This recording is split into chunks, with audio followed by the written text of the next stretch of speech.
Well, thank you all for coming. It's great to be back in Whitechapel after 7 years in Brooklyn, New York. I've just moved back to the area, and a little bit about the book is I lived in Whitechapel for 10 years, and I started writing the novel, which is, as Kate said, set partly in Whitechapel, whilst I was living here, but I didn't actually complete it till I moved to Brooklyn. So if we're talking about location, I think there's something to be said about living in a place and then needing to move away from it before you can really write about it. But that's another longer story. I'm going to read a couple of extracts, and there'll be time for questions. I'm not sure if many of you have read it. Maybe, I know some of you have read it, but for those who haven't, it's the story of a Pakistani-British man called Harris, who's middle-aged, and he's recently divorced, and he's slightly fallen on hard times. He has a daughter called Alia, who's a medical student at the London hospital. Again, that was another inspiration from living right next door to the London hospital, as we used to do. And he's very close to his daughter. He's also close to family back home in Pakistan who make quite a few demands upon him emotionally and financially. Anyway, the story kicks off with him receiving an unexpected amount of money in his divorce settlement from his ex-wife. And he doesn't quite know what to do with the money. Should he give it to his daughter? Should he give it to his family? He has a nephew living nearby who's an estate agent, or who works with an estate agent, and he could possibly do with the money. Anyway, he is very tortured by this windfall, and the story explores what happens to him and his family as a result of what he does with the money. So the first bit I'm going to read, it's a little bit that takes place in Commercial Road. I'm sure you all know the area. And Harris, the protagonist, has decided to take a Pakistani lady on a date. She's a Shakespeare scholar, and she's the widow of an old friend and contact in Pakistan. And he's very lonely, and he'd like to find someone. And anyway, this is the beginning of what might be their relationship. To the jaded eye, the Commercial Road in East London is little more than a conveyor belt for courier bikes and lorries to the East Coast, an ancient thoroughfare for the flow of trade, now flanked with glassily optimistic city flats, dusty baby clothes suppliers, the odd haberdashery warehouse, wholesale fashion outlets, and a permanently shut Lloyd's Bank with only a sprouting of ragwort at its entrance to commemorate the death of business.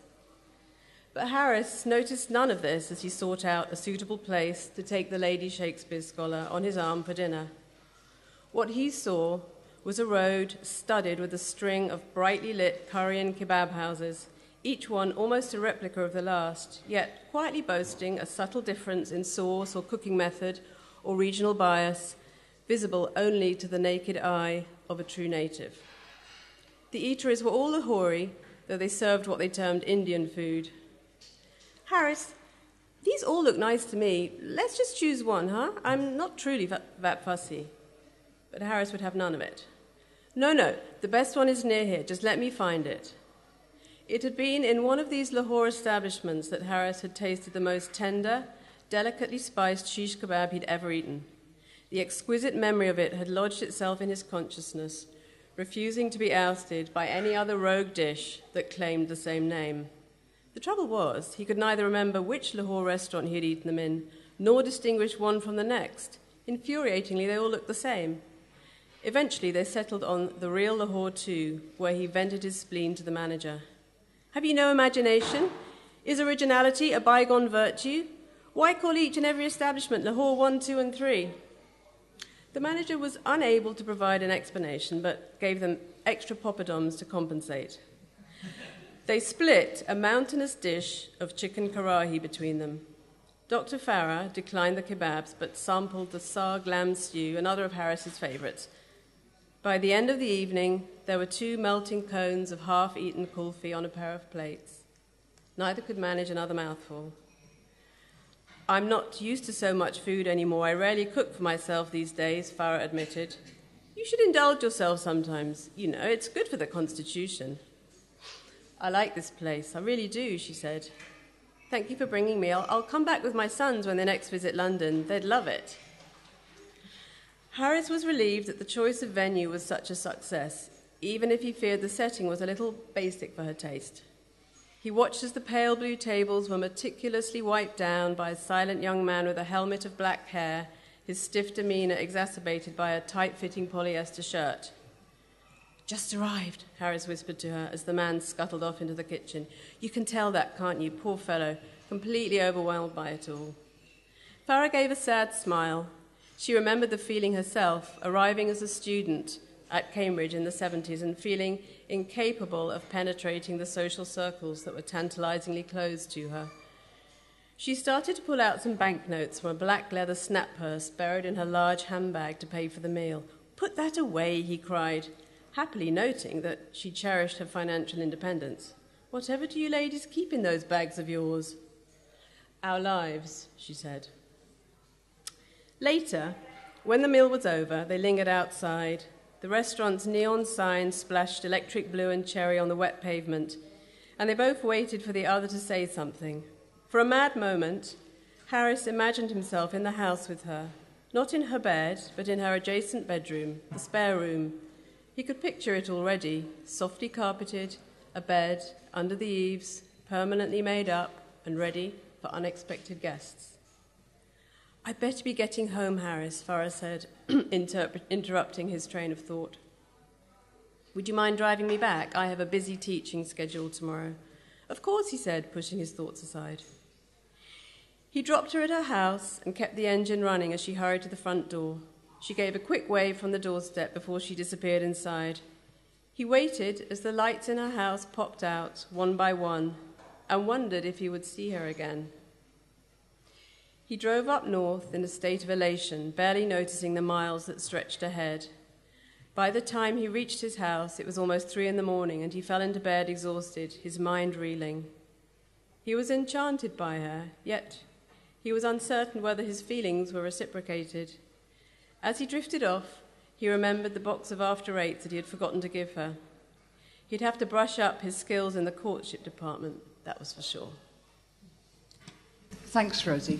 That's a really nice aspect of the novel, this continuing relationship between Dr. Farah, they're both intellectual, but she's very empirical, isn't she, I think, in her approach, and he's quite spiritual, and there's some very interesting conversations between the two, but it's really good. It's nice having a romance between two people in their 50s who are not used to doing it as well. It's an unusual dating thing. Rose, I think you started writing this in Whitechapel, but completed it in New York. Correct. Yes. Did that make it easier, or did the distance help? Or I think the distance did help, but I wrote it over quite a long stretch of time. It took me 3 or 4 years to write a first draft, and then another year or 2 to redraft it. And the thing about the area, and there are two things that happen. The area changes, the location, as you will know if you live in the East End. Whitechapel has changed hugely. I mean, I first lived here in 1995. It's a very different place now than what it was. And then when I started writing the book, and some of the buildings when I started writing it didn't even exist. For example, the Swiss Re building wasn't up, and this building wasn't up. I inserted that somewhat later.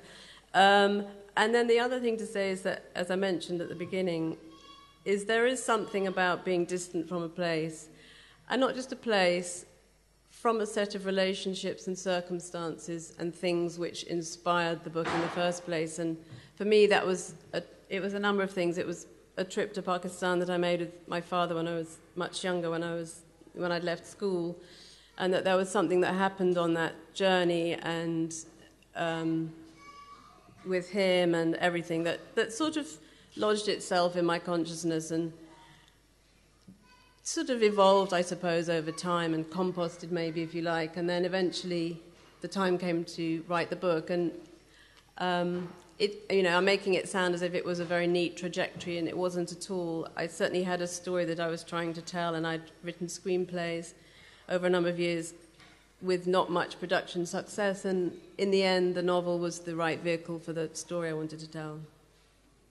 Was your father the inspiration for Harris? My father is the inspiration for Harris. He was the inspiration, and for people who know him, he's a very recognizable character, but he's someone that all sorts of people seem to really relate to, and there is something about him that I think in the book that is universal. He's a Pakistani man, that's true, and so there are very specific things about his background and his culture that root him in a particular time and place. But I think as a sort of family saga, I think he is quite a universal character as a patriarch, I think. And a decent man, I think. I hope so. I think the book's full of characters who, there are ambivalent characters in there, and everyone has their flaws, and kind people can also have a villainous side, and vice versa. The book was first published in New York this year, about the same time, and that's interesting because we promoted this as a sense of place, thinking about Whitechapel, but it's obviously resonant for people in America as well, with the history of immigration and America being a nation of immigrants. How was it received there? Well, it's interesting. My agent did send it out. It was picked up by an agent in the United States in New York, and it was sent out in New York before it was sent out here. And I think I was lucky in two ways. One is that it had a certain different quality in America that perhaps it has less of here. Perhaps the material is more familiar here. And so there was that appeal, I think, to an American audience. There's a lot of interest in anything to do with South Asia in America at the moment, and particularly Pakistan. So I think that the publisher was, they were interested in that. And that's just one of those things that, it just happens that that there's a bit of a wave of interest in that part of the world. It can die down again. I don't know if it will for a while though, with everything that's happening. And how's your own experience in uprooting first from here, from Bedford originally, from Bedford to Whitechapel, and from Whitechapel to New York? So you were in the position of being the immigrant in New York as well. Yeah, I've lived in New York twice. I went there as a graduate student in my 20s, and so I did that uprooting once, and I nearly settled there. I was set to marry someone there, and then that fell apart, so I moved back to London and married someone else. And lived here for 10 years, and then went back to New York again, and now I'm back here. So I think I'm shuttling between the places. I found it hard. I found the uprooting hard, but I sort of like it as well. And I think there's something, I think for me in terms of writing this book, the uprooting and moving to the States, other than the fact that it was bought in the States before it was bought here, was very good for me. It stimulated, my writing, and it gave me a certain edge, I think, that I couldn't have predicted. Thanks. I'm going to ask you to read. You've got another passage prepared, and then we'll open the floor to the audience to ask some questions. Okay. So this next section that I'm going to read it's about Rashid, who is the son of a poor cousin in Harris's village back in Pakistan. He lives in London, and he will become a very important character. His journey is a very important through line in the book. So at this point, it's quite early on, and he's agreed to, as a favour to Harris, he's agreed to keep an eye on Harris's daughter, Alia, who is, as I said, studying at the hospital. Ever since Khalid Ali's eldest son, Rashid, first came to England, Harris had been like a father to him. He rang and visited regularly, counselled him on domestic and professional matters, and bailed him out of minor debts. When he failed his final exams the first time, Harris was at his side as the boy clutched the torn envelope bearing the disastrous news, armed with advice on cramming for the retakes and endless hints on how he must pull up his socks once he was a graduate. Khalid often asked Harris when his son would return home. His skills as an urban planner were sorely needed in that part of the world and beyond. "He'll come back and transform this place," Harris insisted. "You mark my words." So the father kept a graduation photograph of the son propped up on an old fan box in his house and lived in hope. But as time went by, there was no sign of Rashid reversing the trajectory of his life in England. He moved east, renting a room in a house near East Ham, within earshot of the roar from a flyover close by.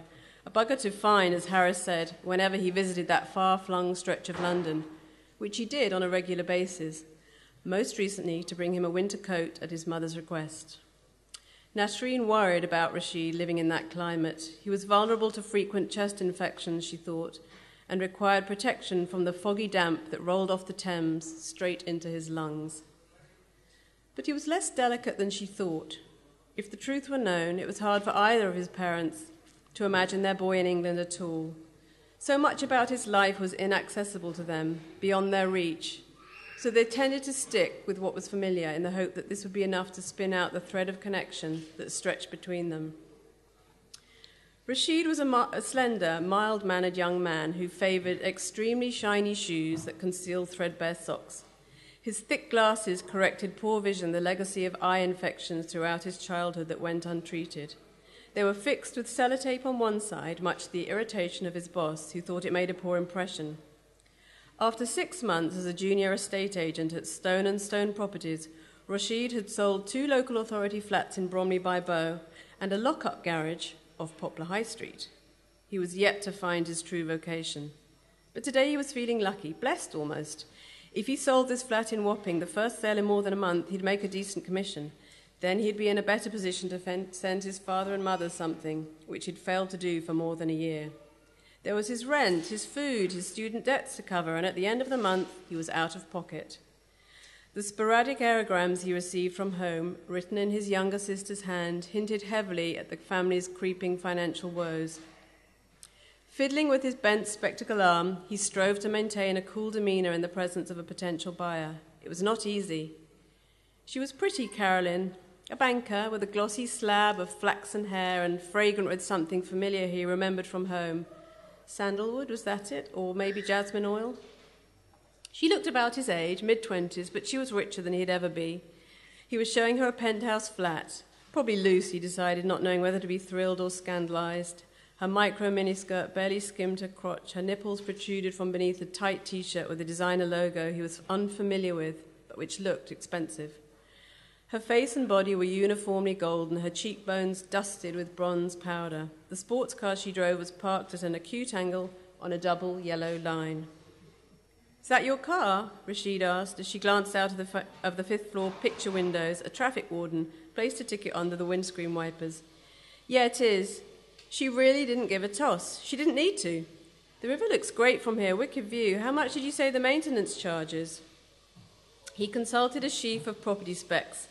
It was a 2-bedroom apartment designed to look vaguely nautical, perched on a windblown stretch of the Thames with an uninterrupted view of converted tea warehouses on a crumbling wharf. "It's around $5,500 a year, I think." "Right, and what shops around here? Let me check." Waitrose is supposed to be opening up soon, but like I said before, the asking price is definitely negotiable. The vendor's keen to sell, and you're well placed to... "Let me talk to my boyfriend, and I'll give you a call in the morning." So, she had a boyfriend then. Every 13-plus white girl did. They were all hitched, they were all loose, they all had more than one boyfriend. "Great," Rashid smiled. "Call me first thing. I know we can do this." He held open the door and followed her out. Her high-heeled mules clicked on the polished wood floors, and he noticed her pale nut-brown feet and perfectly pink, unblemished, bare heels. He conjured an image of his mother's feet, the ringed toes, the blackened fissures that striated her heels. She rubbed them with a special oil she kept in a tin trunk beside the bed in an attempt to keep them smooth, but she was working against the odds. Would Caroline call so he could close a deal? He doubted it. The property market was as glassily flat as the Thames, which he now contemplated, idly wondering if he could make a break for it and swim to the other side, or whether the current would overwhelm him. A few years ago, he'd seen a lifeless man in a dark suit carried swiftly downriver. The rapid velocity of the corpse as it headed feet first towards the open sea was startling, jaunty almost, as though it were pursuing in death a lifelong dream of making it to freedom. Rashid had watched the river police launch speed over the choppy grey waters, go round the body and haul it on board, zipping it into a nylon bag. For a few moments he'd felt adrift with sadness for the unknown man who had begun the day in suit and tie and ended it shoeless, bloated and bagged on the floor of a boat in the middle of the Thames. Perhaps nobody would miss him, but Rashid doubted it. Everybody had somebody. It was impossible for him to imagine otherwise, for his was a world in which a network of family, fanned out across time zones, kept tabs on you.